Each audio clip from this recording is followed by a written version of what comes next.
Welcome back to MVM and our post-GenCon after party. I'm here to bring you coverage on another game. This is one that I unfortunately was not able to actually bring home with me, and that is Great Western Trail, Argentina. They only had the one copy there.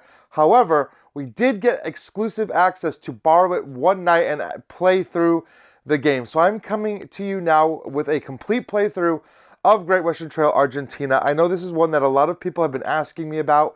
A lot of people have been looking forward to seeing this game, and especially to answer the question, is Argentina different enough from the base game to warrant the purchase? Now, when they announced that the second edition of the game was coming out, which I've got right here, they did a whole new style of artwork, cover design, and everything. They announced that this was going to be a trilogy.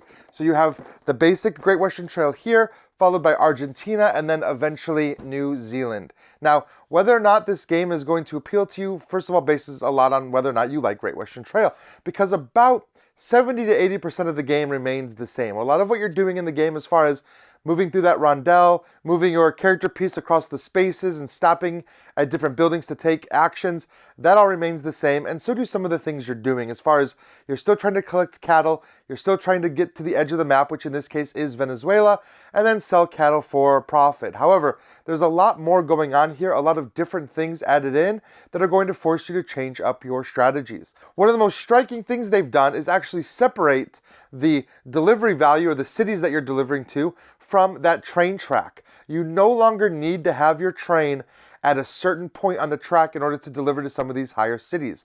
In fact, you're not really delivering to cities at all. You're delivering to one of several boats. These boats are going to be lined up along the outside of the board, and each boat has a different value. You need to have a certain value worth of cattle in order to take your disc and put it on one of these boats, just like you would in the regular Great Western Trail.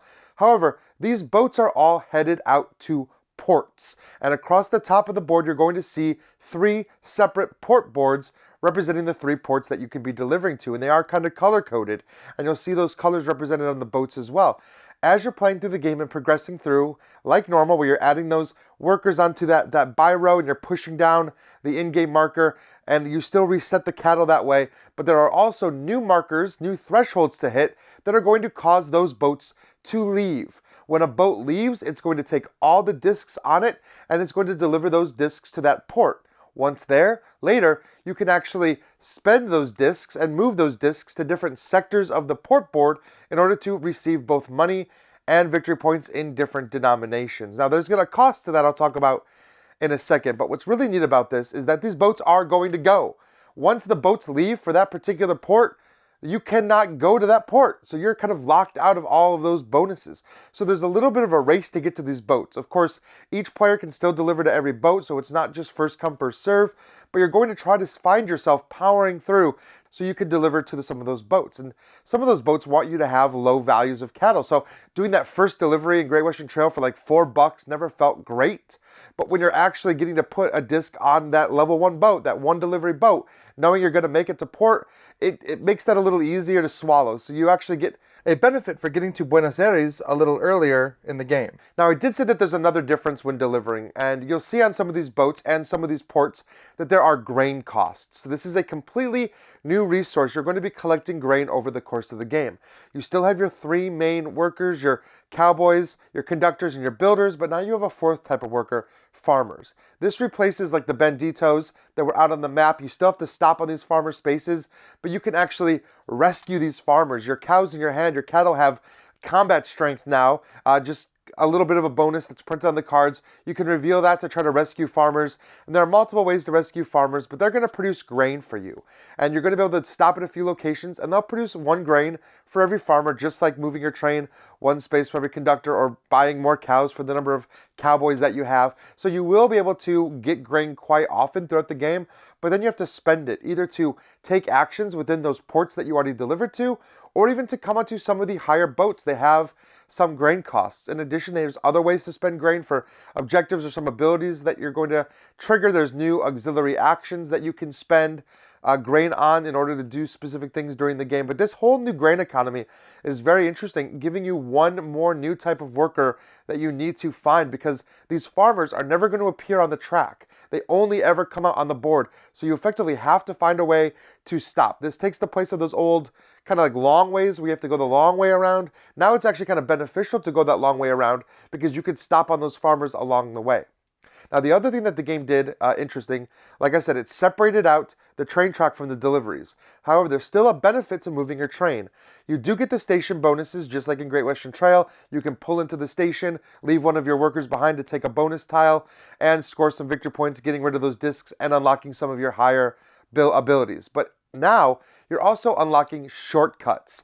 As you move your train along the outside edge of the board, your character meeple can actually hop onto that train and ride it straight to Buenos Aires. So if your train is far enough around the map, you can actually get to a point where you can cut about half of the board out. So you can literally get to the halfway point and jump all the way to Buenos Aires. This is especially great towards the end of the game. We've all been in those situations in Great Western Trail where it's the last round and you just don't have enough movement. There's no way you can make it to deliver. Well, in this game, as long as you've worked on your train, and there seem to be a lot more ways to move your train. We were all getting our train much farther than I've ever seen it go in the base Great Western Trail. But as long as your train has reached a certain point, you can just hop all the way to the end, skip it all, hitching a ride on your own rail. It's very cool. It inspires you to move your train, and it also frees your play up. You can't get blocked out of Buenos Aires so easily. I know in the base game, people will just load that path with buildings, meaning you have to take a movement for every single one of those buildings that's in the way. But now, you can just skip it all and go straight to Buenos Aires. These are some significant differences. I would say that what they said about the game being about 30% different is true. Sure, there's some changes here, obviously, but the way that those changes impact how you actually play the game, that's what's significant. Some of your strategies that you relied on do not work anymore because now you have to require that grain. You have to spend that grain for some of your big deliveries. So you have to stop along the way. You have to focus on getting these farmers and farming this new resource. It's very interesting. I think, honestly, it makes the game more challenging and allows for a lot more decision space. There's a lot you have to think about.